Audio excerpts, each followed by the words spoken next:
Yo, there's a booger in my nose in this video. For most of the video, it's gonna be there. Just a heads up.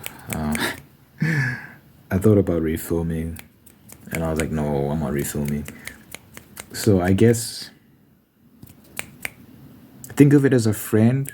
It's just a part of the video. Just wanted to make a cameo. Think of it that way. Don't think of it as a booger. Think of it as like a friend of mine that's just part of the video. That's all you need to think about it as. Don't think about it as anything else. Enjoy the video.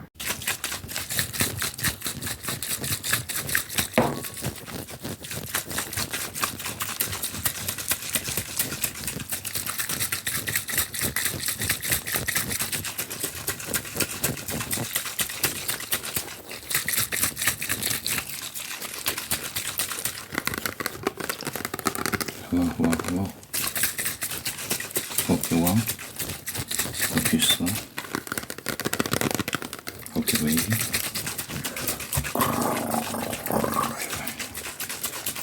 Hope you're doing good. Hope you're doing great. Hope you're doing great.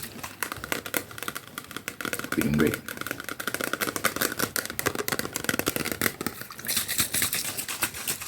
Hope you're doing fantastic. Hope you're doing fantastic.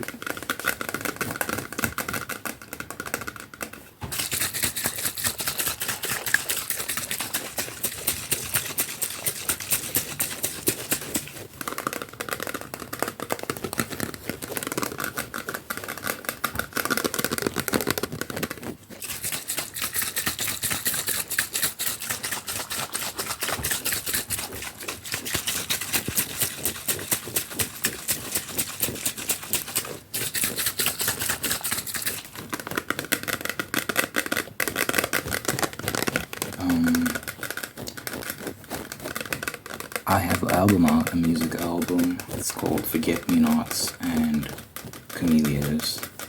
The link is in the description if you want to check that out. Greatly appreciating anyone who checks that out. The link is in the description. How many songs are on there? 14? 14 songs.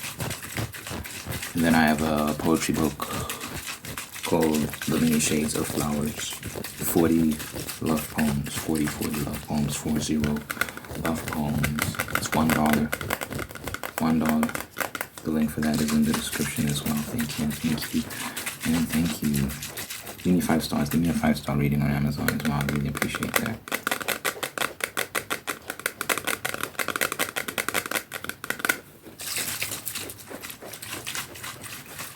With regards to music, I'm getting back into things. I want to release one more album before the year ends. It's a process, because I just released one, and sometimes you wonder, like, how am I going to get back into the swing of things? It happens naturally, I find. It's a nice process. It's interesting. It's just, you just find yourself getting back into the rhythm of things, and then before you know it, you've got a bunch of songs. Sometimes you make songs that you're like, this is not going to make it onto the album. It's not that good. That happened recently. I still posted it on my Instagram just because I don't like sitting on unreleased music. Even if I think it's like not that good, I still put it out just because you never know who's gonna gravitate towards it. You never know who's gonna end up liking it. There have been songs I've made in the past that I thought were terrible, and then people will tell me like, oh, I like that song. They'll point out that specific song that I'm like so embarrassed about. And I'm like, that's interesting. Because it's just odd. It's the concept that you can make something and have such a strong negative reaction to it when you listen to it, but someone is having the exact opposite experience. It's fascinating, but it just goes to show you that people really do have their own tastes and preferences and perspectives. So because of that, I'm like, if I make something and I have put in effort, if I was just being a creative in the moment, I'll just put it out anyway. Whoever likes it, likes it. It is what it is. This thing is leaking.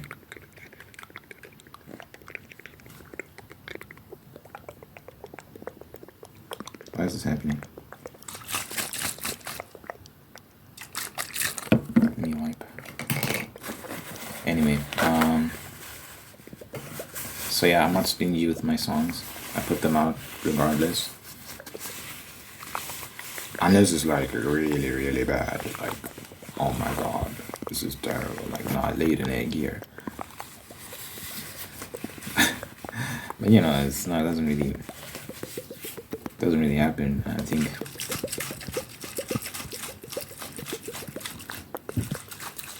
art is meant to be shared. That's the best part about being an artist. You get to share your art. I don't like making art in a vacuum, just for me and my ears only. There's no fun in that. I love sharing the songs, and yeah, you never know who's listening. You never know who's enjoying. You never know who's benefiting from your work. So I always encourage artists to share. You know, I've had conversations with this one guy I worked with in the past. I'd filmed this music documentary. It's actually still on my Instagram. The issue is you have to really scroll to find it, because Instagram removed the feature that allows you to group things into like categories and whatnot to make things easier to find. I don't know why. They always remove the most useful features and include the things that people don't want. But anyway.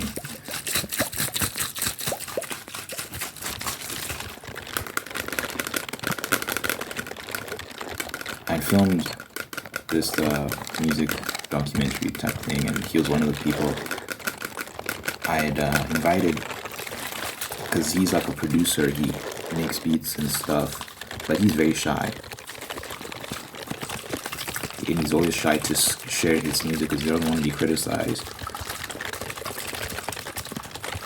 And he was asking me, like, how do you share so much of your music and all these sort of things? Because I get so much anxiety when I think about sharing the music. And I don't know, I never really thought of it that way. Obviously, there is a part of you that gets anxious when you want to share your stuff. You're like, are people gonna like it? What are people gonna say? Oh my gosh, like it's got this flow and that flow. Yeah, this thing's leaking. It's leaking all over the place. Let me put, because I wanna keep shaking the bottle. So let me do this. Just wrap it around.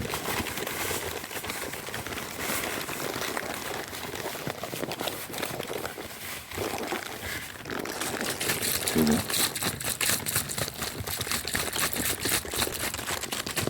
What have I been saying?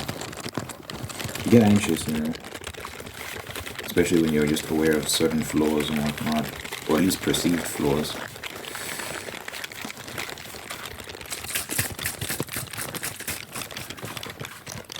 But you push through it, and you get used to it. You get used to that feeling,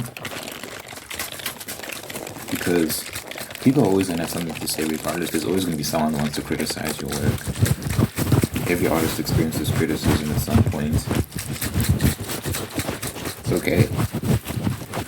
For me, the joy of being an artist is sharing the song. It's so fun to put stuff out there, you know.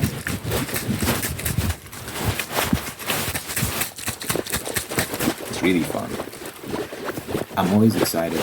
It's actually hard not to share sometimes, because I make a lot of music, so sometimes I want to just post it on Instagram or something. I'm like, wait, you have to keep that for the album. But yeah, these days I deliberate about that, because I feel like more people will hear it if I do post it on Instagram, because how many people are actually going to listen on Spotify? How many people are actually clicking the link? I always wonder about that. Sometimes I'm like, if I just post it on Instagram, more people will hear it. Like, I don't know. But I like the idea of like the song existing exclusively on the platform.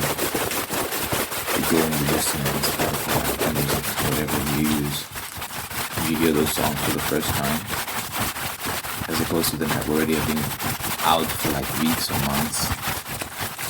you know what to expect. That's kind of what happened with my previous album. A lot of those songs I already released here on this channel or on my Instagram. Actually, I didn't post those songs on my Instagram. I did post them here on my channel, most of them. Was it 11 songs or was it 14?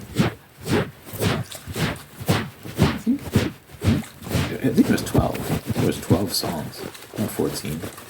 It was 12. Let me just check.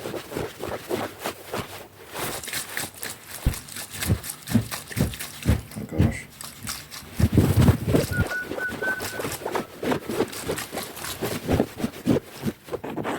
Oh, it's 12 songs. 33 minutes and 51 seconds. Released September 6th, 2024. Wait, are you still in the same month? Wow. Wait, wasn't that long ago. But you know, it took months to put this together. So even though it came out on September 6th, it was like, I think the first song I made on this album came out like what? Some months ago. So you know. Anywho. Another topic I was thinking about, I posted something on my community tab about the importance of actually being unique, the importance of actually being different. Because these days you see a lot of people really trying hard to be different, which is, you know, it's paradoxical. You can't try to be different. You either are or you aren't, you know. And I think everyone is unique, but a lot of the times someone might not like the things that make them unique, so they just try and adopt something else and try and be that. But then it's like, yeah, you're just being like someone else, you're not even being unique. You're just taking someone else's style, you're taking someone else's idea, whatever the case may be.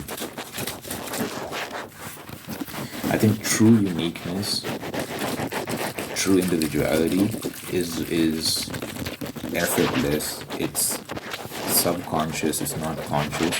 You're not out here walking like, I'm going to be unique today. Like, that's not how that works. You are who you are, and you just express yourself. And I'm aware of the things that make me different to other people, and I wasn't always there have been moments in time where I've tried to control that or suppress it, because I'm like, it might not always be accepted by everyone or like enjoyed by everyone, but at the same time I'm like, you know, it's just who I am. So it's not something I'm trying to be. I'm not trying to be the way that I am. I am the way that I am. It's effortless. Any effort would be me trying to suppress it, not be it. You know what I'm saying? I remember in high school, you used to see a lot of people just pretending, whether it's like music or, oh, we don't listen to the mainstream stuff because, you know, we're into the cool underground. And I said, if you're genuinely into the cool underground stuff, that's cool. And, you know, we like people like that because they can introduce us to cool new artists. But when you develop this very snobbish, elitist attitude of like anyone who listens to, for example, I'm not a fan of Taylor Swift. I don't have any strong opinions about her music because I don't listen to her music. My opinion, like my view on a lot of things is, if you don't know what you're talking about, keep quiet. Unfortunately, there are a lot of people who don't know what they're talking about, who feel entitled to having the strongest opinions on these subjects. It's absurd. Whether it's Taylor Swift, whether it's anybody, you know, I can't speak on Adele. I can't speak on Adele's music because I don't listen to Adele's music. I've never heard a full Adele album. So why am I going to be out here trying to get into arguments with Adele fans? It's ridiculous. You look foolish. It's disingenuous because you know you haven't done the research. You know you don't know what you're talking about. But you're just parroting talking points you've heard from everyone else. That's what's whack.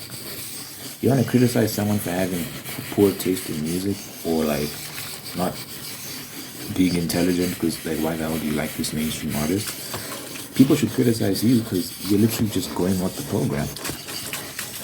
That's not an original thought you have. I respect someone that has opinions that they've actually worked on, like you've actually dedicated time to developing that opinion, and you've come to the conclusions that you've come to. And then when you speak, you can actually highlight specific songs and be like, okay, this is what I don't like, or whatever the case may be. But even then, I feel like naturally what comes out of that is a genuine respect for a lot of these artists, because when you look into it, you realize that, oh, this person is where they are for a reason. Even if I don't like everything they do, even if it's not for me, I can recognize what they might be getting right. I think that's what a genuine person who's being honest will realize very quickly that, okay,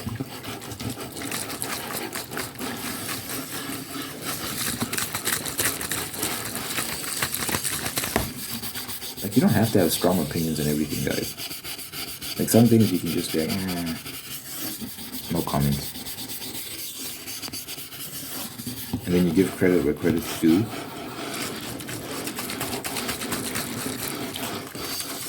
You know, like, I don't listen to Taylor Swift, but one thing that I did notice about her, she tours a lot, which is, it's not easy. Like, when you look at the tour schedule and all these sort of things, and the performances she puts on, you're like, yeah, okay, there's respect to be had there. Like, you have to show respect. And give credit where credit's due.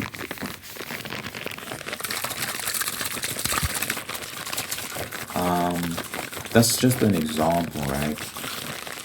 But people will hate on stuff like that because you don't want to be seen as part of that crowd that's just like,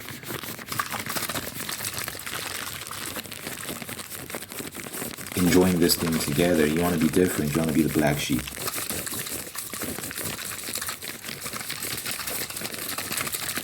There are a whole lot of people like you. There are a whole lot of people who are also trying to be the black sheep. So you're not really a black sheep. It's funny. You end up also just being part of another crowd.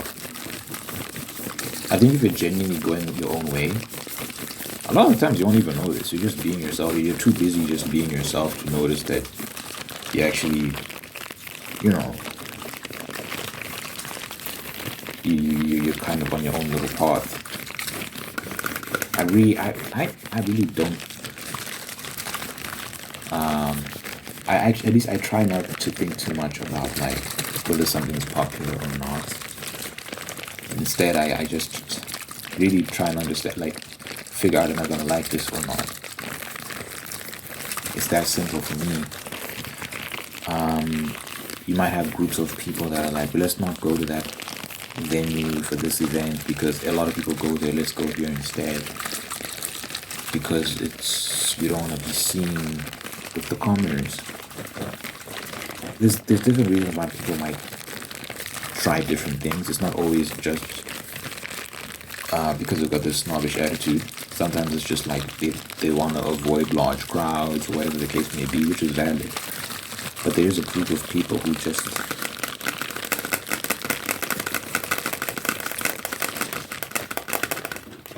they're so invested in the image of being different and not actually being different. There's a difference. There really is.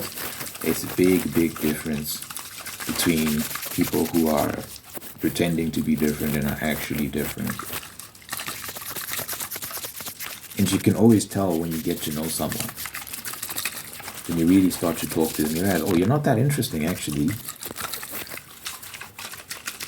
You don't have many opinions that are actually your own. A lot of the time, these images that people create of themselves are curated. And it's sad because these people didn't really spend time getting to know themselves. They didn't put themselves in certain situations and whatnot. It's, an interesting thing happens when you're just being honest with yourself about your interests, and you're just trying out different things with an open mind, whether it's mainstream or not mainstream. You really start to learn what you like, what you don't like, and you really start to develop yourself as a person. Unfortunately, a lot of people don't get to experience that. They don't develop their personalities.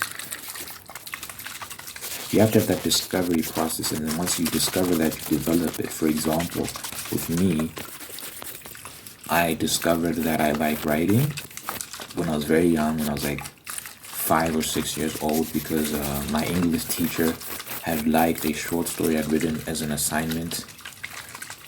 She'd set an assignment for the class, write short stories, so I wrote mine, and she was laughing the whole time, and she gave me a good mark. And that moment, and she put me into this like event for kids where we read out our short stories, and I was in the hall reading out my short story, and it was a nice moment, and it really encouraged me down this path. I'm like, okay, I'm good at this, I'm gonna keep doing this. And I discovered down the line that I actually really enjoy this, and I started developing that side of myself ever since. And even with poetry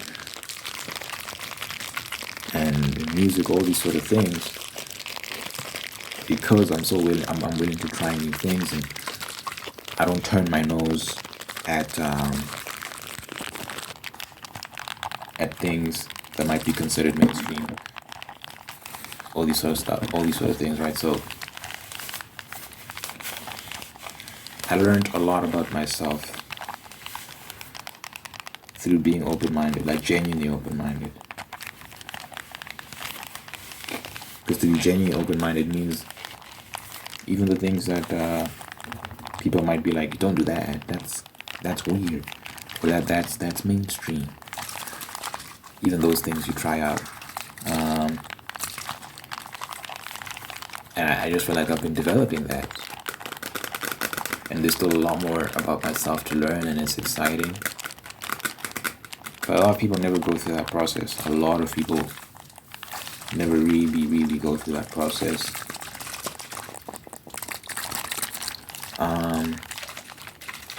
And yeah, you can always tell, man.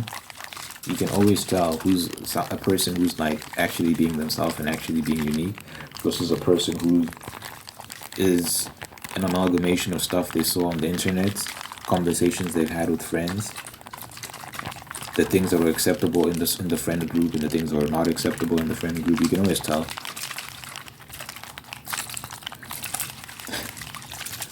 So yeah, man, I think it's just so important for folks to be genuine and to relax.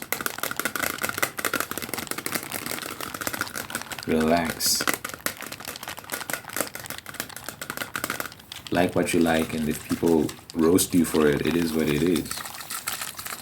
You know?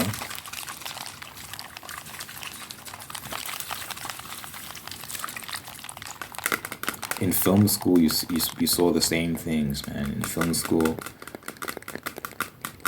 I remember when Marvel was really popping, and everyone was super crazy about the Marvel movies. You had some film snobs and like, this is not real cinema. This is trash. You had Martin Scorsese saying that, but you know, he's old. He comes from a different time, so you know, for him it might be different. But there are a lot of people who are just like hating on it because it's like this very popular thing, these Marvel movies. And back then, like from like 2012 onward until like 2017, 2018. Well, when did Endgame come out? Oh, I had a booger in my nose, so I had to take it out. I might have to. So I probably edited out the booger. I'm not sure how long it was there for. So I'll backtrack a little bit just in case it was there for a while. I'll have to cut that part out. What was I saying? Let me make sure my nose is clean. This is just my nose hair. Can't do anything about that. I need to get like a nose hair remover. But anyway, when the Marvel movies came out, people were hating on them and whatnot. So you had those group of people that were just hating on it, just to hate on it. It's not real cinema, man. You like Marvel movies? It's whack. It's like, no, yeah, we like Marvel movies because, at least at the time, we liked Marvel movies because they were dope. After Endgame, it kind of went downhill, you know. No one's really watching that anymore because they're genuinely boring and trash. But you know, at the time, it's nice to have things that as the public, as a general public, you can share in and get excited about. That's actually nice. Imagine if everyone was just like separated into camps all the time and there was nothing you shared interest in as a whole. It's nice to have things that you get excited about. You know, it's nice to be in a packed cinema.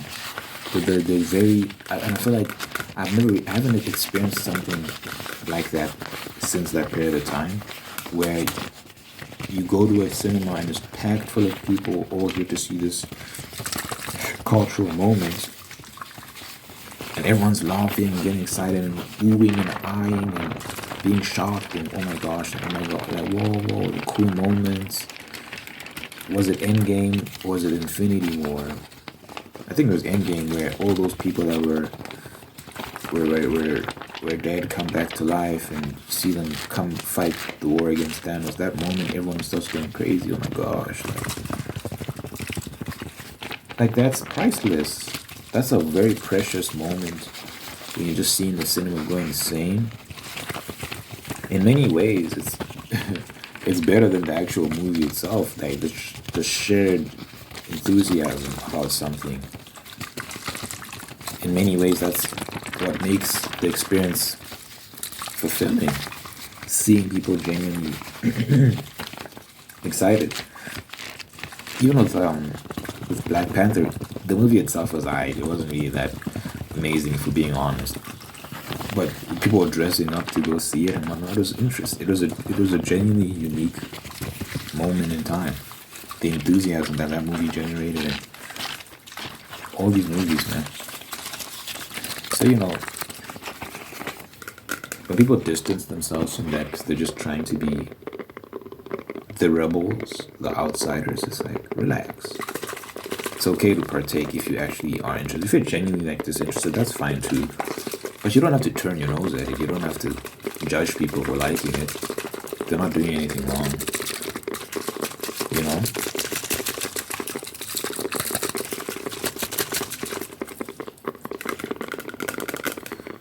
So it's just food for thought.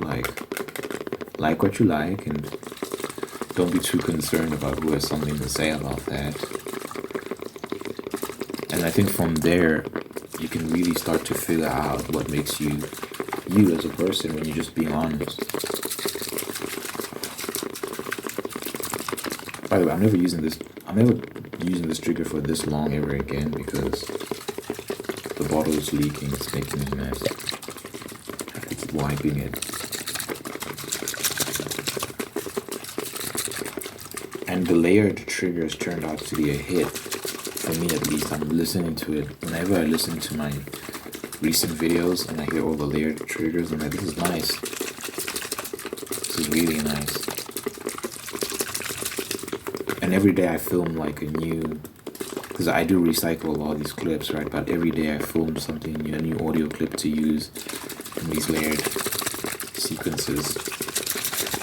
So it's never like the same in terms of the sequence that you'll be hearing in the background.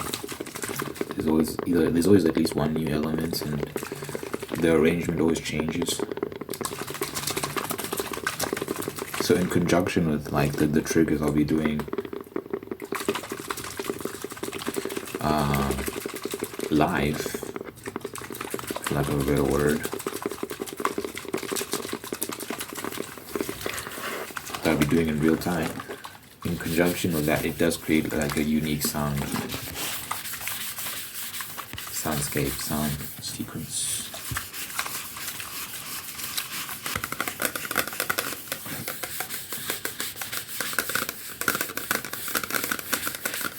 For example, in one video, yesterday's video, I was kind of like tapping on my desk like this. That's the main trigger I was doing in yesterday's video.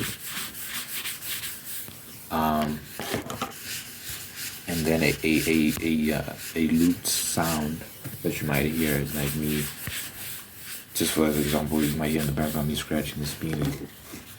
Me scratching this beanie while tapping is gonna sound different than me scratching this beanie while shaking this bottle, you know? But yeah, even like the arrangement is different. So the beanie won't pop up at the same place that it did. Like the beanie scratching noise, it's not gonna follow the same sequence that it did in yesterday's video. So it might be, so in yesterday's video, for example, it might be at the beginning, and then today I might put it at the end, or in the middle, you know? So it's always changing. So it always sounds, or each video always sounds different. So even though a lot of these sounds are looped, recycled, I am always adding new ones, and on top of that, I'm always switching up the sequence. So it always sounds different, you know. It always sounds different. It always sounds nice. Is the point. Okay. Let me know what you think in the comments. I like to pray that my videos, dear Father God. Thank you for this individual watching this one. Thank you for making the whole unique and guiding of prosperous peace, prosperity, and purpose. Thank you for blessing this person with wonderful people in their life who love them together and bring out the best out of them. Thank you for making the ones that are going to do the same thing. Thank you for blessing this person with love and marriage and sustaining that love and marriage and making them very, very happy. Thank you for blessing this person with a spirit of gratitude so they can give thanks for all the wonderful things in their life. By giving thanks to divine peace, contentment, and attract even more blessings. Let your presence be felt in this person's life, so they know your God, that you love them, and you always can be there for them. Good health, long life, and happiness over this person. And we pray in Jesus' name, we pray. Amen.